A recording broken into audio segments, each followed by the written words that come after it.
ಬಂಧುಗಳೇ ನಮಸ್ಕಾರ, ಹೇಗಿದ್ರೆ ನೀವೆಲ್ಲರೂ? ನಾನು ಸುಬ್ರಹ್ಮಣ್ಯ ಎಸ್ ಹಂಡಿಗೆ. ಬಂಧುಗಳೇ, ಸದಾಕಾಲ ಉಗ್ರರನ್ನ ಸಾಕಿ ಸಲಹಿ ಪೋಷಿಸಿ ಭಾರತ ವಿರುದ್ಧ ಚೂಬಿಟ್ಟು ಭಾರತದ ಶಾಂತಿಯನ್ನ ಹಾಳು ಮಾಡುವಂತ ಪಾಕಿಸ್ತಾನಕ್ಕೆ ಇದೀಗ ಅವರದ್ದೇ ದೇಶದ ಒಳಗಡೆ ಇರುವಂತ ಬಲೂಚಿಗಳು ತಕ್ಕ ಪಾಠವನ್ನೇ ಕಲಿಸ್ತಾ ಇದ್ದಾರೆ.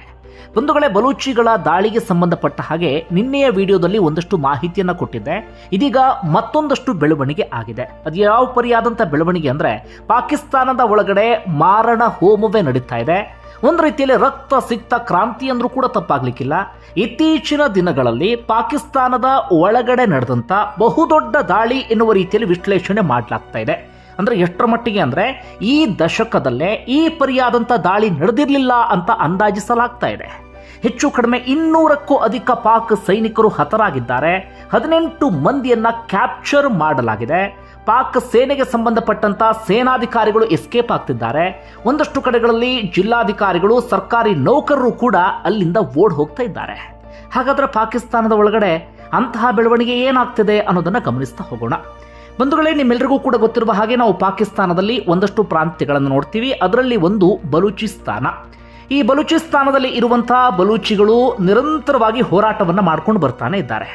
ಹಿಂದೆ ಅವರು ಒಂದಷ್ಟು ಆಪರೇಷನ್ಗಳನ್ನು ನಡೆಸಿದ್ರು. ಆ ಆಪರೇಷನ್ಗೆ ಆಪರೇಷನ್ ಹೆರಾಫ್ ಅಂತೇಳಿ ಹೆಸರನ್ನ ಇಟ್ಟಿದ್ರು.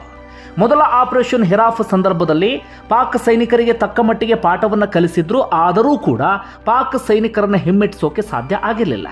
ಅದಾದ ಬಳಿಕ ಈ ಆಪರೇಷನ್ ಸಿಂಧೂರ್ ನಡೆಯುವ ಸಂದರ್ಭದಲ್ಲಿ ಆಪರೇಷನ್ ಹೆರಾಫ್ 2 ನಡೆಯುತ್ತೆ. ಆಗ ಇನ್ನೇನು ಬಲೂಚಿಸ್ತಾನವನ್ನ ಪಾಕಿಸ್ತಾನದಿಂದ ಬೇರ್ಪಡಿಸಿ ಬಿಟ್ವಿ, ಪಾಕಿಸ್ತಾನವನ್ನ ತುಂಡು ಮಾಡಿಬಿಟ್ವಿ ಅನ್ನೋಷ್ಟರ ಮಟ್ಟಿಗೆ ಬಲೂಚಿಗಳು ಮುನ್ನುಗ್ಗಿದ್ರು. ಒಂದಷ್ಟು ಕಡೆಗಳಲ್ಲಿ ನಾವು ಸ್ವತಂತ್ರರಾದ್ವಿ ಎನ್ನುವ ರೀತಿಯಲ್ಲಿ ಘೋಷಣೆಯನ್ನು ಕೂಡ ಮಾಡಿದ್ರು. ಆ ಸಂದರ್ಭದಲ್ಲಿ ಅವರು ಭಾರತದ ಬೆಂಬಲದ ನಿರೀಕ್ಷೆಯಲ್ಲೂ ಕೂಡ ಇದ್ರು. ನಿರೀಕ್ಷೆಗೋಸ್ಕರ ಅವರು ಆಗ್ರಹವನ್ನು ಕೂಡ ವ್ಯಕ್ತಪಡಿಸಿದ್ರು. ಭಾರತ ಏನಾದರೂ ಆ ಸಂದರ್ಭದಲ್ಲಿ ಬೆಂಬಲವನ್ನು ಕೊಟ್ಟು ಬಿಟ್ಟಿದ್ರೆ ಇವತ್ತು ಪಾಕಿಸ್ತಾನ 2 ಭಾಗ ಆಗಿ ಹೋಗ್ತಾ ಇತ್ತು. ಆದರೆ ಅದಾದ ಬಳಿಕ ಮತ್ತೊಮ್ಮೆ ಪಾಕಿಸ್ತಾನ ಸೇನೆ ಬಲೂಚಿಗಳನ್ನು ಹಿಮ್ಮೆಟ್ಟಿಸುವಲ್ಲಿ ಯಶಸ್ವಿ ಆಯಿತು. ಅದಾದ ನಂತರ ಬಲೂಚಿಗಳು ಕೈಗೊಂಡಿದ್ದೆ ಈ ಆಪರೇಷನ್ ಹೆರಾಫ್ 2.0. ಈ 2.0 ಇದೀಗ ಪಾಕಿಸ್ತಾನಕ್ಕೆ ಮುಟ್ಟಿ ನೋಡಿಕೊಳ್ಳುವ ರೀತಿಯಲ್ಲಿದೆ. ಹಾಗೆ ಇನ್ನೊಂದು ಸಂಗತಿ ಏನಪ್ಪ ಅಂದರೆ, ಇಬ್ಬರು ಮಹಿಳಾ ಹೋರಾಟಗಾರ್ತಿಯರು ಇದೀಗ ದೊಡ್ಡ ಮಟ್ಟಿಗೆ ಪಾಕ್ ಸೇನೆಗೆ ತಿರುಗೇಟನ್ನು ಕೊಟ್ಟಿದ್ದಾರೆ, ಅಥವಾ ಪಾಕ್ ಸೇನೆಗೆ ಸುಧಾರಿಸಿಕೊಳ್ಳೋದಕ್ಕೆ ಸಾಧ್ಯ ಆಗದಷ್ಟರ ಮಟ್ಟಿಗೆ ಏಟನ್ನು ಕೊಟ್ಟಿದ್ದಾರೆ. ಯಾವ ರೀತಿಯಾಗಿ ದಾಳಿ ಏನೇನಾಯಿತು ಅಂತ ನಾವು ನೋಡ್ತಾ ಹೋಗೋದಾದರೆ, ಈಗ ಈ ಕಾದಾಟ ಶುರುವಾಗಿ ಹೆಚ್ಚು ಕಡಿಮೆ 40 ಗಂಟೆ ಆಯಿತು. ಕಾದಾಟ ಆರಂಭ ಆಗ್ತಾ ಇದ್ದ ಹಾಗೆ ಪಾಕ್ ಸೈನಿಕರು ಮುನ್ನುಗ್ತಾರೆ. ಆ ಕಡೆಯಿಂದ ಬಲೂಚಿಗಳು ಕೂಡ ಮುನ್ನುಗ್ಗಿ ಬರ್ತಾರೆ. ಬಲೂಚಿಗಳು ಯಾವ ಪರಿಯಾಗಿ ಸಂಘಟಿತ ದಾಳಿಯನ್ನು ನಡೆಸ್ತಾರೆ ಅಂದರೆ, ಆ ಬಲೂಚಿಸ್ತಾನದಲ್ಲಿ ಇರುವಂಥ ರಾಜಧಾನಿ ಕ್ವೆಟಾ ಸೇರಿದಂತೆ ಒಟ್ಟು 12 ನಗರಗಳ ಮೇಲೆ 30ಕ್ಕೂ ಹೆಚ್ಚು ಸಂಘಟಿತ ದಾಳಿಯನ್ನು ನಡೆಸ್ತಾರೆ. ಅಂದರೆ ಒಟ್ಟೊಟ್ಟಿಗೆ ದಾಳಿಯನ್ನು ಮಾಡ್ತಾರೆ. ಇದನ್ನು ಪಾಕ್ ಸೈನಿಕರು ನಿರೀಕ್ಷೆಯನ್ನು ಮಾಡಿರಲಿಲ್ಲ. ಹೀಗಾಗಿ ಒಂದಷ್ಟು ನಗರಗಳಲ್ಲಿ ಮಾತ್ರ ಪಾಕ್ ಸೈನಿಕರು ಬಲೂಚಿಗಳನ್ನು ಹಿಮ್ಮೆಟ್ಟಿಸುವಲ್ಲಿ ಯಶಸ್ವಿ ಆಗ್ತಾರೆ. ಆದರೆ ಬಹುತೇಕ ನಗರಗಳಲ್ಲಿ ಬಲೂಚಿಗಳ ಕೈ ಮೇಲಾಗಿ ಬಿಡುತ್ತೆ. ಸರ್ಕಾರಿ ಕಚೇರಿ ಒಳಗಡೆ ನುಗ್ತಾರೆ, ಹಾಗೆ ಬೇರೆ ಬೇರೆ ಕಡೆಗಳಲ್ಲಿ ನುಗ್ತಾರೆ. ಎಲ್ಲೆಲ್ಲಿ ಪಾಕ್ ಸೈನಿಕರು ಸಿಗ್ತಾರೋ ಅಲ್ಲಿ ಎಲ್ಲ ಕಡೆಗಳಲ್ಲೂ ಕೂಡ ಮಾರಣ ಹೋಮವನ್ನು ನಡೆಸ್ಕೊಂಡು ಹೋಗ್ತಾರೆ. ಹಾಗೆ ಸರ್ಕಾರಿ ನೌಕರರು ಯಾರ್ಯಾರು ಅಡ್ಡ ಬರ್ತಾರೋ ಅವರನ್ನು ಕೂಡ ಬಲೂಚಿಗಳು ಬಿಡೋದಿಲ್ಲ.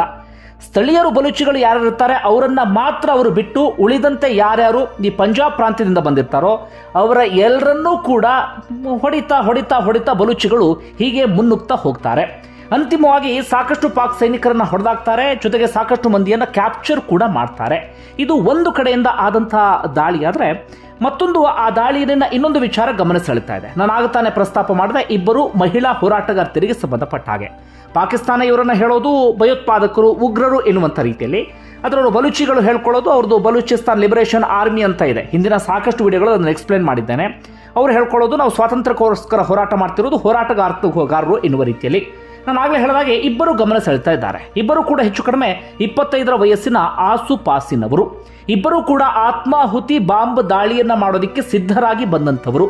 ನೋಡಿ ಅವರ ತ್ಯಾಗ ಎಂಥದ್ದು ಅಂತ ಹೇಳಿ. ಒಟ್ಟಾರೆಯಾಗಿ ನಮಗೆ ಸ್ವಾತಂತ್ರ್ಯ ಬೇಕು ಅಥವಾ ನಾವು ಪ್ರತ್ಯೇಕ ಆಗಬೇಕು, ನಾವು ಪ್ರಾಣವನ್ನು ಕೊಡ್ತೇವೆ, ಆದರೆ ನಮ್ಮ ಮುಂದಿನ ಜನರೇಷನ್ ಇದೆಯಲ್ಲ ಅವರು ಆ ಸ್ವಾತಂತ್ರ್ಯವನ್ನು ಅನುಭವಿಸಬೇಕು ಎನ್ನುವಂಥ ಮನಸ್ಥಿತಿ ಅವರು. ಅದರಲ್ಲಿ ಒಬ್ಬರು ಯಾರು ಅಂದರೆ ಹವಾ ಬಲೂಚ್ ಅಂತ ಹೇಳಿ ಅವರ ಹೆಸರು. ಅವರ ವಿಡಿಯೋ ಕೂಡ ಇದೀಗ ರಿಲೀಸ್ ಆಗಿದೆ. ಆ ವಿಡಿಯೋ ಸಿಕ್ಕಾಪಟ್ಟೆ ವೈರಲ್ ಆಗ್ತಾ ಇದೆ. ನಿಮ್ಮಲ್ಲಿ ಸಾಕಷ್ಟು ಮಂದಿ ಈಗಾಗಲೇ ಗಮನಿಸಿರಬಹುದು. ಅವರ ವಯಸ್ಸು 24 ವರ್ಷ. ಹವಾ ಬಲೂಚ್ ಏನು ಮಾಡ್ತಾರೆ ಅಂದರೆ ಹೆಚ್ಚು ಕಡಿಮೆ 10 ಗಂಟೆಗಳ ಕಾಲ ನಿರಂತರವಾದಂಥ ಕಾದಾಟವನ್ನು ನಡೆಸ್ತಾರೆ. ಎಲ್ಲೆಲ್ಲಿ ಪಾಕ್ ಸೈನಿಕರು ಸಿಗ್ತಾರೋ ಅಲ್ಲೆಲ್ಲ ಕಡೆಗಳಲ್ಲೂ ಕೂಡ ನಿರಂತರವಾಗಿ ಅವರ ಪ್ರಾಣವನ್ನು ತೆಗಿತಾ ಅವರು ಮುನ್ನುಗ್ತಾರೆ. ಕೊನೆಯದಾಗಿ ಆತ್ಮಾಹುತಿ ಬಾಂಬ್ ದಾಳಿಯನ್ನು ಮಾಡಿ ಹವಾ ಬಲೂಚ್ ಸಾವನ್ನಪ್ತಾರೆ. ಬಲೂಚಿಗಳು ಅವರು ಹುತಾತ್ಮರಾದರು ಎನ್ನುವ ರೀತಿಯಲ್ಲಿ ಹೇಳ್ತಾ ಇದ್ದಾರೆ. ಅವರಿಗೆ ಸಂಬಂಧಪಟ್ಟಂಥ ವಿಡಿಯೋವನ್ನು ಕೂಡ ನಾನಾಗಲೇ ಹೇಳಿದಾಗ ರಿಲೀಸ್ ಮಾಡಿದ್ದಾರೆ. ಇನ್ನೊಬ್ಬರ ಹೆಸರು ಆಸಿಫಾ ಅಂತೇಳಿ, ಅವರ ವಯಸ್ಸು ಕೂಡ 25ರ ಆಸುಪಾಸು. ಅವರು ಟಾರ್ಗೆಟ್ ಮಾಡಿದ್ದು ನೋಶ್ಕಿ ಎನ್ನುವಂಥ ಪ್ರದೇಶದಲ್ಲಿ ಇರುವಂಥ ISI ಕಚೇರಿಯ ಮೇಲೆ. ಅದು ಸಾಧಾರಣವಾದಂಥ ದಾಳಿ ಆಗಿರಲಿಲ್ಲ. ವೆಹಿಕಲ್ ತುಂಬ ಸ್ಫೋಟಕಗಳನ್ನು ತುಂಬಿಕೊಂಡಿರ್ತಾರೆ. ISI ಕಚೇರಿಯಲ್ಲಿ ಪಾಕ್ನ ಭದ್ರತಾ ಪಡೆ ಎಲ್ಲರೂ ಕೂಡ ಇರ್ತಾರೆ. ಮೊದಲಿಗೆ ಭದ್ರತಾ ಪಡೆಯವರನ್ನು ಮುಗಿಸ್ತಾರೆ. ಅದಾದ ಬಳಿಕ ನೇರವಾಗಿ ಆ ವೆಹಿಕಲ್ನಲ್ಲಿ ಸ್ಫೋಟಕವನ್ನು ತುಂಬಿಕೊಂಡಿದ್ರಲ್ಲ, ಸೀದಾ ಆ ISI ಕಚೇರಿಯ ಒಳಗಡೆ ನುಗ್ಗಿಸಿ ಬಿಡ್ತಾರೆ. ನುಗ್ಗಿಸ್ತಾ ಇದ್ದ ಹಾಗೆ ಆ ISI ಕಚೇರಿಯ ಸಂಪೂರ್ಣವಾಗಿ ಸ್ಫೋಟಗೊಂಡು ಬಿಡುತ್ತೆ. ಅಲ್ಲೂ ಕೂಡ ಸಾಕಷ್ಟು ಪಾಕ್ ಸೈನಿಕರು ಸಾವನ್ನಪ್ತಾರೆ. ಬಲೂಚಿಗಳು ಹೇಳ್ತಾ ಇರೋದು, ನಾವು ನಾಗರಿಕರನ್ನ ಟಾರ್ಗೆಟ್ ಮಾಡ್ತಾ ಇಲ್ಲ, ನಮ್ಮ ಟಾರ್ಗೆಟ್ ಏನೇ ಇದ್ರೂ ಕೂಡ ನಮಗೆ ಎದುರಾಗುವಂಥ ಪಾಕಿಸ್ತಾನ ಸೈನಿಕರು ಮಾತ್ರ, ಅವರನ್ನು ಮಾತ್ರ ನಾವು ಮುಗಿಸ್ತಾ ಹೋಗ್ತೀವಿ ಎನ್ನುವ ರೀತಿಯಲ್ಲಿ ಹೇಳ್ತಿದ್ದಾರೆ. ಆದರೆ ಇದರ ನಡುವೆ ಒಂದಷ್ಟು ನಾಗರಿಕರು ಕೂಡ ಸಾವನ್ನಪ್ಪಿದ್ದಾರೆ.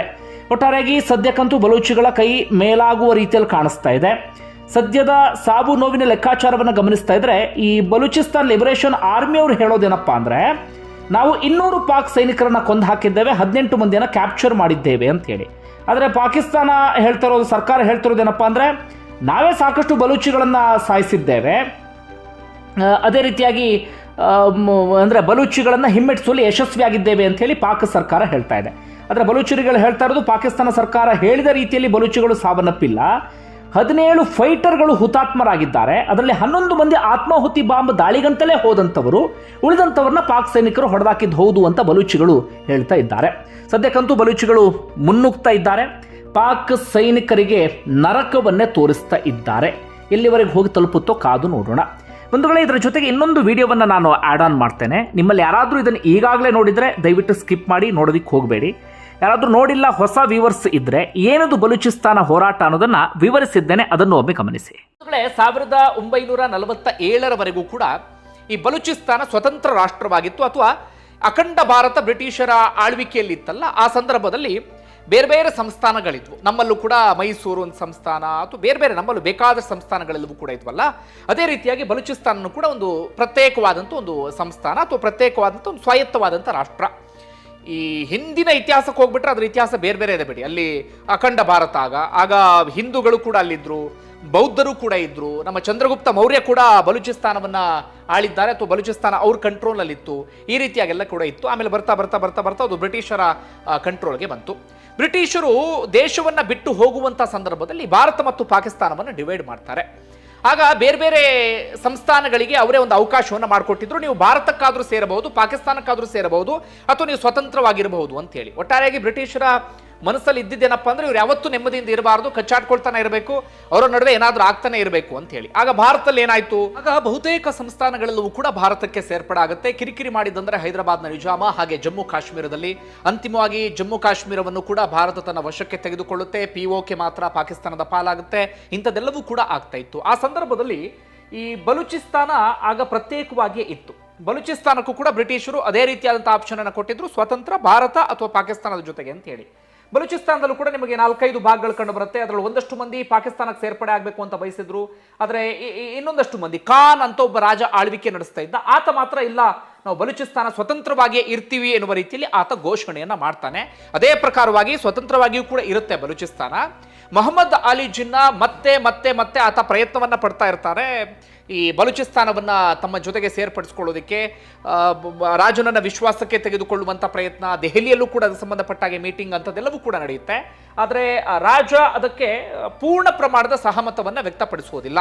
ಹಾಗೆ ಅಲ್ಲಿ ಆತ ಅಭಿಪ್ರಾಯವನ್ನು ಕೇಳಿದಂಥ ಸಂದರ್ಭದಲ್ಲೂ ಕೂಡ ಆ ಭಾಗದ ಜನ ಸ್ವತಂತ್ರ ಆಗಿರೋದಕ್ಕೆ ಬಯಸ್ತಾರೆ ಕೊನೆಯದಾಗಿ. ಹೀಗಾಗಿ ಬಲೂಚಿಸ್ತಾನ ಸ್ವತಂತ್ರವಾಗಿ ಇರುತ್ತೆ. ಆಗ ಪಾಕಿಸ್ತಾನ ಈ ಜಮ್ಮು ಕಾಶ್ಮೀರದ ಮೇಲೆ ಹೇಗೆ ದಂಡೆತ್ತಿ ಬಂದಿತ್ತೋ ಅದೇ ರೀತಿಯಾಗಿ ಬಲೂಚಿಸ್ತಾನದ ಮೇಲೂ ಕೂಡ ದಂಡೆತ್ತಿ ಬರುತ್ತೆ. ಕಾರಣ ಏನಪ್ಪಾ ಅಂದ್ರೆ, ಈ ಬಲೂಚಿಸ್ತಾನವನ್ನು ಬಿಟ್ಟರೆ ನಿಮಗೆ ಪಾಕಿಸ್ತಾನ ಎಷ್ಟು ಕಾಣುತ್ತೆ ನೋಡಿ. ಬಲೂಚಿಸ್ತಾನ ವಿಶಾಲವಾದಂಥ ಪ್ರದೇಶ, ಇದನ್ನು ಬಿಟ್ಟರೆ ನೀವು ಪಾಕಿಸ್ತಾನ ಎಷ್ಟು ಕಾಣೋದು. ಆ ಕಾರಣಕ್ಕಾಗಿ 44% ಇದೆ ಇವರ ಭೌಗೋಳಿಕವಾಗಿ ನಾವು ನೋಡ್ತಾ ಹೋಗೋದಾದ್ರೆ. ಹೀಗಾಗಿ ಬಲೂಚಿಸ್ತಾನವನ್ನು ಬಿಡೋದಕ್ಕೆ ಆತನ ರೆಡಿ ಇರೋದಿಲ್ಲ. ಜೊತೆಗೆ ಇಲ್ಲಿ ನಿಮಗೆ ಈ ನೈಸರ್ಗಿಕ ಸಂಪತ್ತು ಅಂತ ಕರಿತೀವಲ್ಲ, ಅದು ಅಪಾರವಾಗಿದೆ. ಇಲ್ಲಿ ನೈಸರ್ಗಿಕ ಸಂಪತ್ತು ಕಾಪರಿಂದ ಹಿಡಿದು ಬೇರೆ ಬೇರೆ ಒಂದಷ್ಟು ನೈಸರ್ಗಿಕ ಸಂಪತ್ತು ಕೂಡ ಇದೆ. ಅದನ್ನು ಬಿಡೋದಕ್ಕೆ ಜಿನ್ನಾ ರೆಡಿ ಇರೋದಿಲ್ಲ. ಹೀಗಾಗಿ ಯುದ್ಧವನ್ನ ಸಾರಿ ಬಿಡ್ತಾರೆ. ಅಂತಿಮವಾಗಿ ಬಲೂಚಿಸ್ತಾನವನ್ನ ಫೋರ್ಸ್ಫುಲಿ ಪಾಕಿಸ್ತಾನ 48ರ ಸುಮಾರಿಗೆ ತನ್ನಲ್ಲಿಗೆ ಸೇರಿಸಿಕೊಳ್ಳುತ್ತೆ. ಆಮೇಲೆ ಬರ್ತಾ ಬರ್ತಾ ಒಂದಷ್ಟು ವರ್ಷಗಳಾಗ್ತಾ ಇದ್ದ ಹಾಗೆ ಪೂರ್ಣ ಪ್ರಮಾಣದಲ್ಲಿ ಬಲೂಚಿಸ್ತಾನ ಪಾಕಿಸ್ತಾನಕ್ಕೆ ಸೇರ್ಪಡೆ ಆಗುವಂತ ಪರಿಸ್ಥಿತಿ ಎದುರಾಗಿಬಿಡುತ್ತೆ. ಹೀಗಾಗಿ ಇದನ್ನು ನಾವೀಗ ಪ್ರತ್ಯೇಕವಾಗಿ ನೋಡುವ ಹಾಗಿಲ್ಲ, ಎರಡು ಸೇರಿ ಈಗ ಪಾಕಿಸ್ತಾನ ಮತ್ತೆ ಬಲೂಚಿಸ್ತಾನ ಎರಡು ಸೇರಿ ಇದನ್ನ ನಾವೀಗ ಪಾಕಿಸ್ತಾನ ಅಂತ ಹೇಳಿ ಕರಿತೀವಿ. ಆದರೆ ಬಲೂಚಿಸ್ತಾನಿಯರಿಗೆ ಅವಾಗ್ಲಿಂದಲೂ ಕೂಡ ಪಾಕಿಸ್ತಾನದ ಮೇಲೆ ಸಿಟ್ಟು. ಯಾಕಂದ್ರೆ ಫೋರ್ಸ್ಫುಲಿ ನಮ್ಮನ್ನು ಸೇರಿಸ್ಕೊಂಡು ಬಿಟ್ರು, ನಮ್ಮ ಮೇಲೆ ಯುದ್ಧವನ್ನ ಸಾರಿ ಬಿಟ್ರು ಅನ್ನುವಂಥ ಕಾರಣಕ್ಕಾಗಿ. ಜೊತೆಗೆ ಪಾಕಿಸ್ತಾನ ಆಗ ಬಲೂಚಿಸ್ತಾನವನ್ನ ಸೇರ್ಪಡೆ ಮಾಡಿಕೊಳ್ಳುವ ಸಂದರ್ಭದಲ್ಲಿ ಬಹಳ ಭರವಸೆಯನ್ನ ಕೊಟ್ಟಿತ್ತು. ನಿಮಗೆ ಒಳ್ಳೆ ಉದ್ಯೋಗ ಸೃಷ್ಟಿ ಮಾಡ್ತೀವಿ, ಅಭಿವೃದ್ಧಿಯನ್ನ ಮಾಡ್ತೀವಿ, ನಿಮಗೆ ಅದ್ಭುತವಾದಂಥ ಬದುಕನ್ನ ಕೊಡ್ತೀವಿ ಅಂತ ಹೇಳಿ. ಆದ್ರೆ ಈಗೇನಾಗ್ತಿದೆ ಅಂದ್ರೆ ಅಲ್ಲಿ ಚೀನಾ ಜೊತೆಗೆ ಸೇರ್ಕೊಂಡು ನೈಸರ್ಗಿಕ ಸಂಪತ್ತನ್ನ ದೋಚೋದು ಅಥವಾ ಕೊಳ್ಳೆ ಹೊಡೆಯೋದನ್ನ ಬಿಟ್ರೆ ಪಾಕಿಸ್ತಾನ ಆ ಭಾಗದ ಜನರಿಗೆ ಯಾವ ರೀತಿಯಲ್ಲೂ ಕೂಡ ಅದ್ಭುತವಾದಂಥ ಬದುಕನ್ನು ನೀಡಿಲ್ಲ.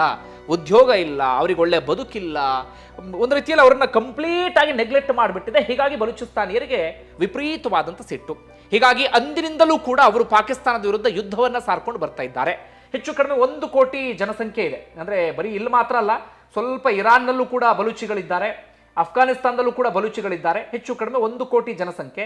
ಈ ಪಾಕಿಸ್ತಾನಕ್ಕೆ ಸೇರ್ಪಡೆ ಆಗಿರುವಂತಹ ಭಾಗದಲ್ಲಿ ಒಂದು 70 ಲಕ್ಷದಷ್ಟು ಜನಸಂಖ್ಯೆ ಇದೆ ಈ ಬಲೂಚಿಸ್ತಾನದಲ್ಲಿ.